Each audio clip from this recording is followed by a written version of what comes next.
Hi అండి, welcome back to happy recipes. నేను మీ స్వప్నని.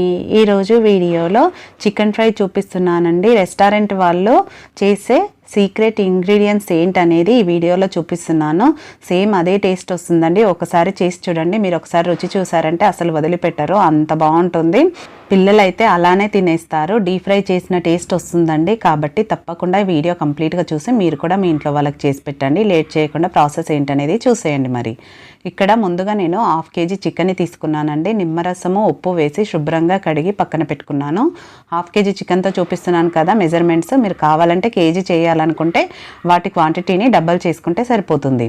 ఇప్పుడు నాన్ స్టిక్ ప్యాన్ తీసుకుంటున్నానండి. దాంట్లోకి మీకు వీలైతే నాన్ స్టిక్ ప్యానే తీసుకోండి, ఎందుకంటే ఐ ఫ్లేమ్లో ఉడికిస్తాం కాబట్టి నాన్ స్టిక్ ప్యాన్ అయితే అంటుకోకుండా ఉంటుంది.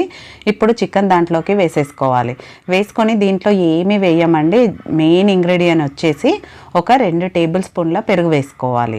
పుల్లటి పెరుగు అయితే టేస్ట్ చాలా బాగుంటుంది. వీలైనంత వరకు పుల్లటి పెరుగు ఉండేలాగా చూసుకోండి. అలాగే 2 టేబుల్ స్పూన్ల పాలు వేసి మొత్తం అంతా చికెన్కి పట్టేలాగా కలుపుకోవాలి. చూడండి, ఇలా వీడియోలో చూపిస్తున్నట్టు మొత్తం అంతా ఇలా కలిసేలాగా కలుపుకోవాలి. ఇలా కలుపుకున్న చికెన్ని ఇప్పుడు స్టవ్ పైన పెట్టి ఐ ఫ్లేమ్లో పెట్టుకోవాలండి. ఫ్లేమ్ని అస్సలు చిన్నగా పెట్టొద్దు, మీడియం పెట్టొద్దు, ఐ ఫ్లేమ్లోనే ఉడికించుకోవాలి. అలాగే ఉడికించుకునేటప్పుడు మూత కూడా పెట్టొద్దండి. ఈ చికెన్కి ఇలా మధ్య మధ్యలో కలుపుతూ బాగా ఉడికించుకోవాలి. ఒక 8 నుంచి 10 నిమిషాల పాటు ఉడికించుకోవాలి. ఇప్పుడు నెక్స్ట్ స్టవ్ పైన ఇంకొక ప్యాన్ పెట్టేసుకొని, అదే ఒక వైపు ఐ ఫ్లేమ్లో ఉడుకుతుంది కదా, ఇప్పుడు ఇంకొక వైపు ఇలా ప్యాన్ పెట్టుకొని దీంట్లోకి 3 టేబుల్ స్పూన్ల ఆయిల్ వేసుకోవాలి. ఆయిల్ వేడయ్యాక ఒక 1/2 టీ స్పూన్ జీలకర్ర వేసుకోవాలి.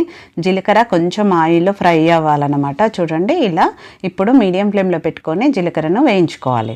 జీలకర్ర వేగినాక నెక్స్ట్ దీంట్లోకి మెయిన్ ఇంగ్రీడియంట్ వచ్చేసి మెంతికూర అండి. మెంతికూరను ఇలా సన్నగా కట్ చేసుకొని వేసుకోవాలి. ఒకవేళ మీ దగ్గర మెంతికూర లేకపోతే స్కిప్ చేయొచ్చండి. లాస్ట్లో కసూరి మేతి వేసుకుంటే సరిపోతుంది. ఈ మెంతికూర అనేది లైట్గా కలర్ మారాలి.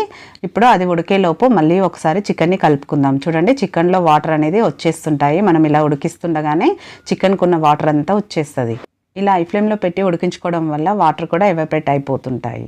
ఇప్పుడు నెక్స్ట్ మెంతికూర చూడండి, దీన్ని ఒకసారి కలుపుకోవాలి. కలుపుకొని కలర్ చేంజ్ అయ్యే వరకు ఉడికించుకోవాలండి మెంతికూర. ఇలా ఫ్రై అయ్యాక నెక్స్ట్ దీంట్లోకి 2 పెద్ద సైజు ఉల్లిపాయలని ఇలా చిన్న చిన్న ముక్కలుగా వేసుకుంటున్నాను. ఇలా ఉల్లిపాయలు వేసుకున్నాక వీటిని ఆయిల్లో బాగా ఉడికించుకోవాలన్నమాట. ఉల్లిపాయలు కూడా లైట్గా కలర్ మారాలండి. సో అందుకని ఇలా ఒకసారి కలిపేసుకొని ఇవి తొందరగా ఉడకడం కోసం దీంట్లోకి 1 టీ స్పూన్ ఉప్పు వేసుకుంటున్నాను. ఇలా ఉప్పు వేయడం వల్ల ఉల్లిపాయ అనేది తొందరగా మగ్గుతుంది. సో అందుకని ఇప్పుడు మీడియం ఫ్లేమ్లో పెట్టి ఉప్పు అంతా కలిసేలాగా కలుపుకొని దీన్ని ఉడికించుకోవాలి ఉల్లిపాయల్ని. ఇప్పుడు దీనిపైన మూత పెట్టేసుకుందాము. మూత పెట్టేసుకొని ఉడికించుకుందాం. ఒక 2 నుంచి 3 నిమిషాల పాటు ఉడికించుకోవాలి. ఇప్పుడు చికెన్ని చూసుకుందాము.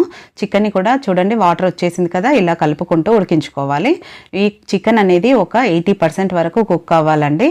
ఈ కుక్ అయినాక కూడా మీకు వాటర్ ఉందనుకోండి, వాటర్ తీసి పక్కన పెట్టేసుకోవాలి. దేంట్లో అయినా వాడుకోవచ్చు, వాటర్ని వేస్ట్ ఏం అవ్వదండి.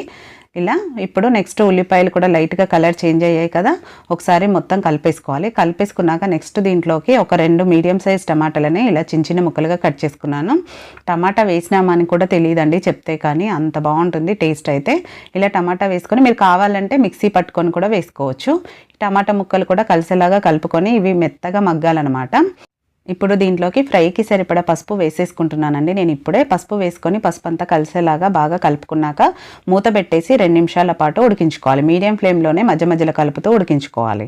అలాగే చికెన్ కూడా చూడండి, వాటర్ అంతా పోయింది కదా, ఇంకొక 2 నిమిషాల పాటు ఉడికించుకోవాలి. చికెన్ అనేది ఉడకాలి కాబట్టి 80% వరకు. అలాగే ఈ టమాటా కూడా ఉడికింది కదా, ఇప్పుడు దీంట్లోకి అల్లం వెల్లుల్లి పేస్ట్ అలాగే కొద్దిగా కారం వేసుకుంటున్నాను. కారం మొత్తం వేయట్లేదండి, ఒక 50%. మనం మొత్తం కర్రీకి ఎంత వేసుకుంటామో దాంట్లో ఒక 50% వరకు ఇప్పుడు వేసుకోవాలి. వేసుకొని ఉల్లిపాయ టమాటా బాగా మగ్గేలాగా లో ఫ్లేమ్లో పెట్టుకోవాలి. ఇప్పుడు మాడిపోతుంది కాబట్టి ఇప్పుడు లో ఫ్లేమ్లో పెట్టి మూత పెట్టి ఉడికించుకోవాలి. ఇది చిన్న మంట పైన ఉడుకుతుంది. నెక్స్ట్ ఇప్పుడు మనము చికెన్ని చూద్దాం. చూడండి, చికెన్లో వాటర్ అంతా పోయింది. 8 మినిట్స్ అవుతుందండి. 8 మినిట్స్లో మనకు చికెన్ ఆల్మోస్ట్ కుక్ అయినట్టే ఉంది. ఒకసారి మీరు కావాలంటే చూసుకోండి. ఇప్పుడు దీంట్లోకి 1 టేబుల్ స్పూను నూనె వేసుకుంటున్నాను. అలా నూనె వేసుకొని నూనె అంతా ముక్కలకు పట్టేలాగా ఈ విధంగా కలుపుకోవాలి. ఇలా కలుపుకున్నాక మళ్ళీ నెక్స్ట్ దీంట్లోకి సన్నగా కట్ చేసుకున్న ఒక 2-3 పచ్చిమిర్చిని యాడ్ చేసుకోవాలి. చూడండి, ఇలా వీడియోలో చూపిస్తున్నట్టు పచ్చిమిర్చిని వేసుకోవాలి. అలాగే మనం దీంట్లో సాల్ట్ ఏం వేయలేదు కాబట్టి కొంచెం సాల్ట్ వేసుకుందాం. 1 టీ స్పూన్ దాంట్లో వేసాం కదా, 1 టీ స్పూన్ దీంట్లో వేసుకుందాం. వేసుకొని ఉప్పు అంతా ముక్కలకు పట్టేలాగా కలుపుకొని ఇంకొక 2 నిమిషాల పాటు మీడియం ఫ్లేమ్లో ఉడికించుకోవాలి. 2 నిమిషాల తర్వాత మళ్ళీ ఒకసారి కలుపుకొని ఇప్పుడు దీంట్లోకి మనం ఆల్రెడీ పక్కకు ఉడుకుతుంది కదా, అది వేసేసుకోవాలి. టమాటా ఉల్లిపాయ ఫ్రై మొత్తం వేసేసుకోవాలి. ఇలా ఈ మసాలా అంతా వేసేసుకొని మొత్తం అంతా ఇది ముక్కలకు పట్టేలాగా కలుపుకోవాలి. చూడండి, ఇలా మొత్తం కలుపుకున్నాక మంచి కలర్ఫుల్గా కనిపిస్తుంది కదా, అది వేసుకున్నాక ఇప్పుడు దీంట్లోకి స్పైసెస్ వేసుకోవాలి. మనం కారం దాంట్లో సగం వేసాం కదా, మిగిలిన సగం దీంట్లో వేసుకోవాలి. అలాగే 1 టీ స్పూన్ ధనియాల పొడి, 1/2 టీ స్పూన్ వేయించి పొడి చేసిన జీలకర్ర పొడి, నెక్స్ట్ దీంట్లోకి 1 teaspoon garam masala, chicken masala వేస్తున్నానండి. మీరు కావాలంటే గరం మసాలా అయినా వేసుకోవచ్చు. ఇది మొత్తం బాగా కలిసేలాగా కలుపుకోవాలి. ఈ మసాలా అంతా ముక్కలకి బాగా పట్టాలన్నమాట. సో అలా కలిపేసుకొని ఇప్పుడు లో ఫ్లేమ్లో పెట్టేసుకొని మూత పెట్టి 2 నిమిషాల పాటు ఉడకనివ్వాలి. 2 నిమిషాల తర్వాత మళ్ళీ మూత తీసి ఇప్పుడు ఈ టైంలో 1 టీ స్పూను ఎండు కొబ్బరి పొడి వేసుకోవాలండి. నేను వేసాను, అది వీడియో క్లిప్ మిస్ అయింది కాబట్టి 1 టీ స్పూన్ ఎండు కొబ్బరి పొడి వేసుకోండి. వేసుకొని అంతా బాగా కలిసేలాగా కలుపుకొని ఇప్పుడు ఒకసారి మీరు ముక్క ఉడికిందా లేదా చూసుకోండి. చూడండి, కొంచెం ఉడికింది కదా, ఇంకా కొంచెం 1 నిమిషం పాటు ఉడికించుకోవాలి. హై ఫ్లేమ్లో ఉడికించుకోవాలండి. ఇప్పుడు మధ్య మధ్యలో కలుపుతూ కలర్ కూడా చేంజ్ అవుతుంది. చూడండి, లైట్గా కలర్ కూడా చేంజ్ అయింది కదా, మనము దీన్ని డీప్ ఫ్రై చేసిన టేస్ట్ వస్తుందండి ఇలా చేయడం వల్ల. ఇప్పుడు ఉడికిపోయింది కదా, నెక్స్ట్ దీంట్లోకి ఫైనల్గా కొత్తిమీర వేసేసుకొని స్టవ్ ఆఫ్ చేసేసుకొని సర్వ్ చేసుకోవడమే. స్పైసీగా తినే వాళ్ళకైతే ఇది 100% నచ్చుతుందండి. నిమ్మరసం పిండేసుకొని తినేయడమే, అంత బాగుంటుంది. చాలా అంటే చాలా టేస్టీగా ఉంటుంది. అన్నంలోకి అయితే సాంబార్ కానీ రసం కానీ ఉంటే సరిపోతుందండి. చూడండి, చూస్తుంటేనే తినేయాలనిపిస్తుంది కదా. ఇంకెందుకండి ఆలస్యం, వెంటనే మీరు ఇంట్లో ట్రై చేయండి. ట్రై చేశాక మీకు ఎలా కుదిరింది అనేది కూడా మీ ఫీడ్బ్యాక్ని పెట్టండి. అలాగే ఈ వీడియో మీకు నచ్చితే లైక్ చేయండి, షేర్ చేయండి, సబ్స్క్రైబ్ చేసుకోవడం మాత్రం అసలు మర్చిపోకండి. పక్కన ఉన్న బెల్ బటన్ని కూడా యాక్టివేట్ చేసుకోండి. యాక్టివేట్ చేసుకుంటేనే మేము న్యూ రెసిపీ పెట్టగానే మీకు వెంటనే నోటిఫికేషన్ వస్తుంది. Thank you for watching.